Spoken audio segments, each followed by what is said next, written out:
নিম গাছের বাকল হতে আহরিত নির্যাস এইডস ভাইরাসকে মারতে সক্ষম।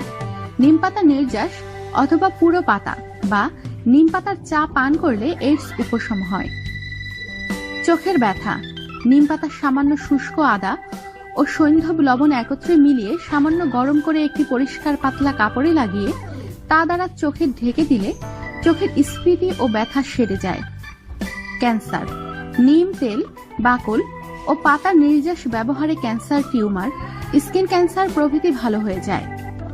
হৃদরোগ, নিম পাতা নির্যাস খেলে হৃদরোগে উপকার পাওয়া যায়। নিম নির্যাস ব্লাড প্রেশার ও কোলেস্টেরল কমায়, রক্ত পাতলা করে, হার্টবিট কমায়। কৃমিনাশক, 3 থেকে 4 গ্রাম নিম ছাল চূর্ণ সামান্য পরিমাণ সন্ধব লবণ সহ সকালে খালি পেটে সেবন করে গেলে কৃমির উপদ্রব হতে রক্ষা পাওয়া যায়। নিয়মিত 1 সপ্তাহ সেবন করে যেতে হবে।